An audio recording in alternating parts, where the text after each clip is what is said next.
Hi. I came out to the garden today to do some prep for fall. That is a chicken laying an egg. Excuse the background noise, but I thought I'd take you guys along with me as I do a few things to get ready for growing for fall.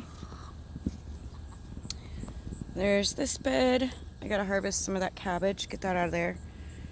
You can grow cabbage in the fall and through the winter. There's some parsnips over there and some beans. The beans will come out. These potatoes straight down will probably be ready a few more weeks. I might put a frost cover over them and let them keep growing a little bit.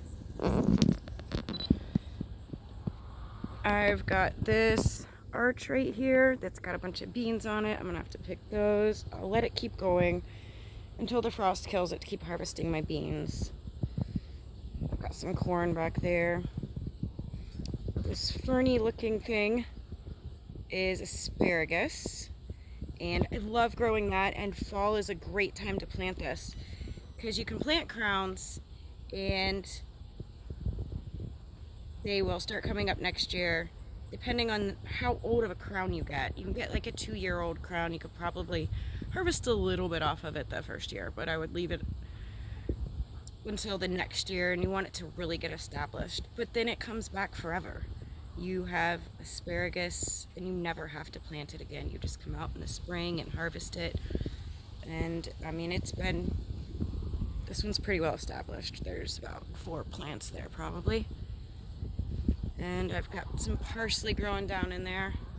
Those are zinnias. Got comfrey right here. Got some mint. So here's some parsley down here, and those are really good companion plants, parsley and asparagus.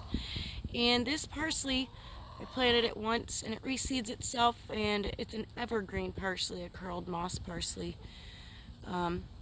So I planted it once and it comes back every year too. I'm probably gonna let this whole bed become just asparagus and probably some herbs.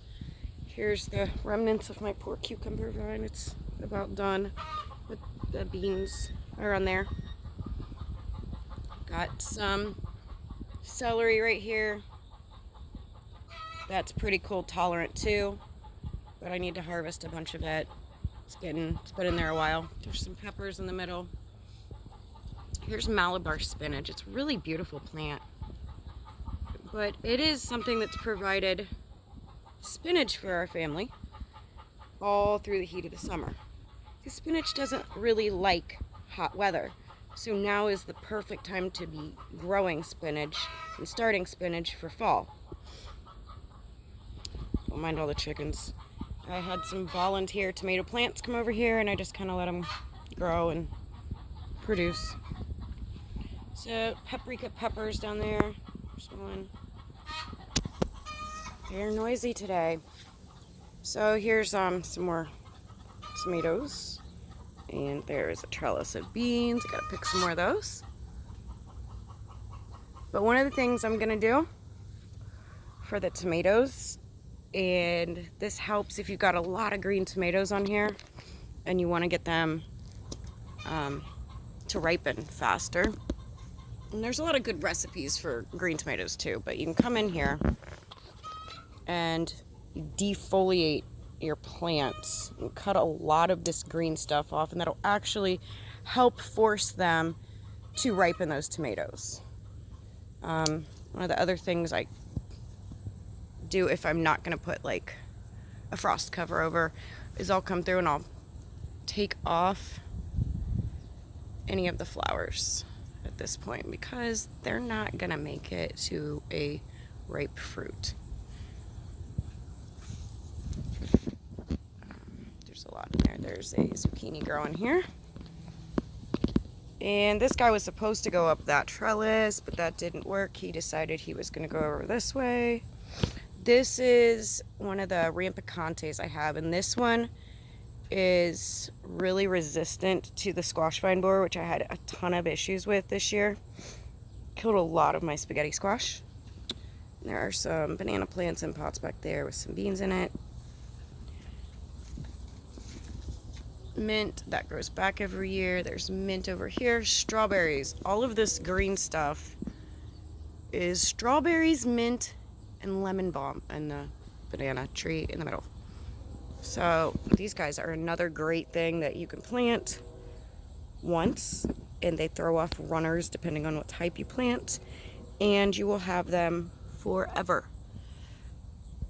They just throw off a lot of these little new baby plants, and I find myself digging them up and giving them away or moving them where I want them.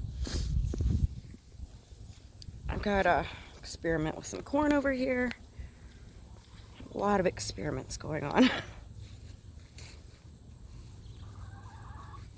Some potatoes. One of the nice things you can do with this, if you want to grow potatoes and throughout the fall and try and keep them into the winter, I do something like this, and I can put a row cover over the top of it. Here is this bed. It's got a bunch of tomatillos in it. I'm going to cut those out, and I'm going to plant a bunch more carrots and spinach, turnips, radishes. Let's walk in through here. This side is all tomatoes and basil. I let a lot of the basil go to seed for the bees. But I'm gonna have to cut out all of these beautiful little tomatillos and make some salsa. Here's peppers. You can overwinter your pepper plants, which I highly suggest because you don't have to start from beginning. I can do a video on that separately. They're all doing really good. I'm gonna co-plant something in there with them, probably some greens or some more onions. Onions I love to start in the fall. I've got one growing down there, you can see it.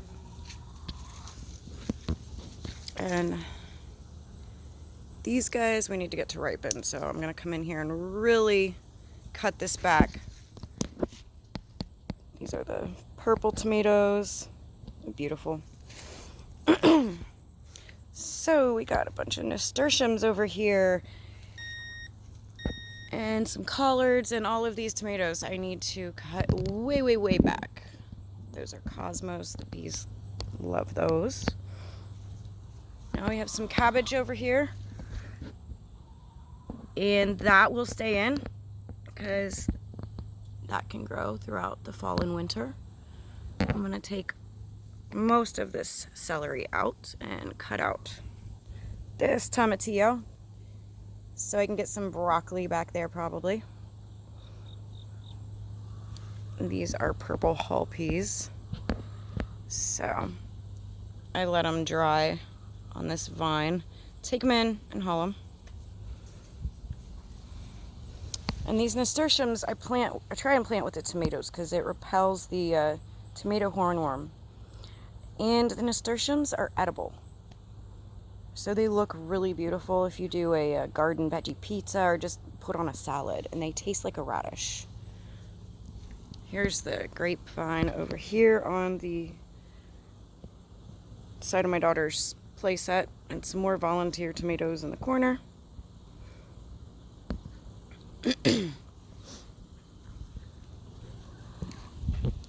A transplanted watermelon plant that I didn't think was going to make it, but there we go. It's probably not going to produce anything, but the ones that did really well. I did a Three Sisters bed over here with the corn.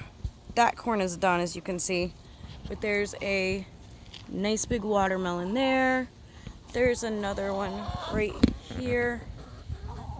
Hopefully it makes it and ripens.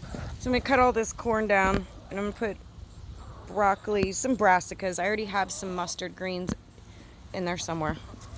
There you go. You can see them there. A little purplish leaves with the little yellow flowers. And then I've got all of these chilies that I'm going to come out here and cut and dry.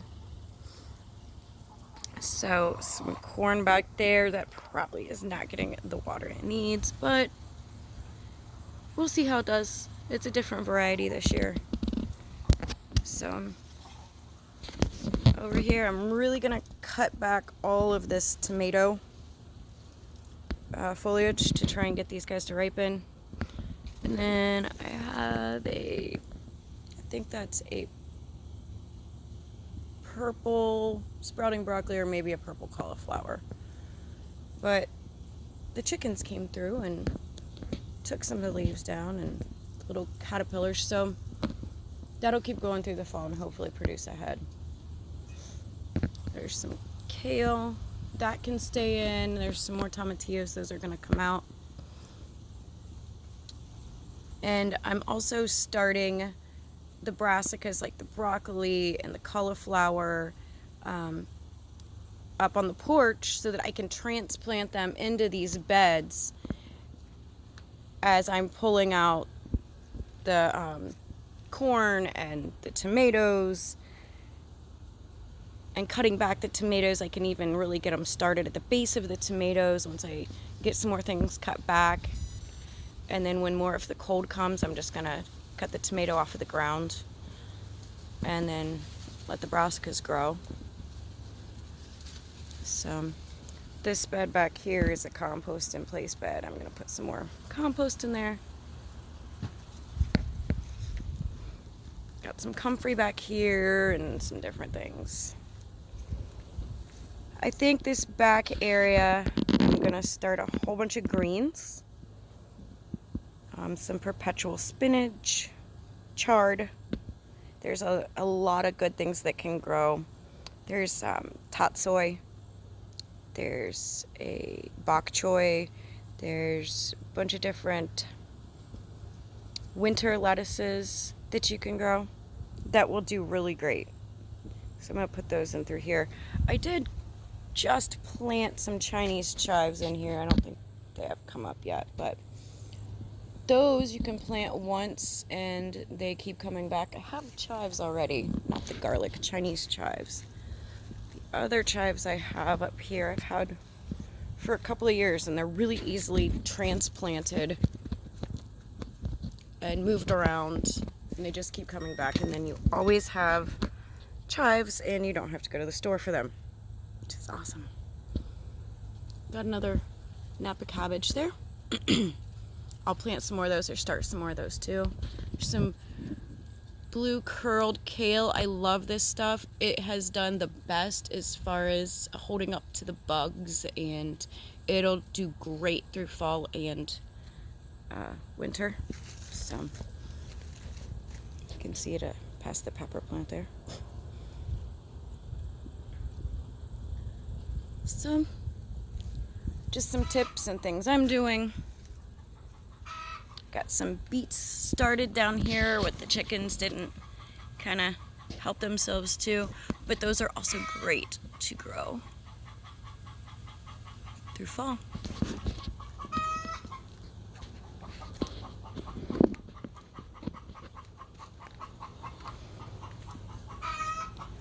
And one last thing. Yes, we hear you, but I was able to get a few more zucchinis to come after the squash vine borers took some out, put them up and grew them under cover, and finally brought them out. So those will finish out. And there's a big one back here that's a really awesome variety that stands up to those borers as well. Grows on the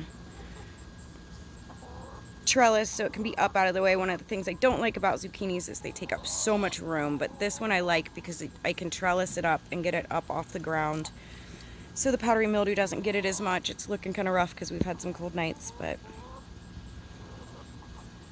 yeah, that's what I got going on in our garden.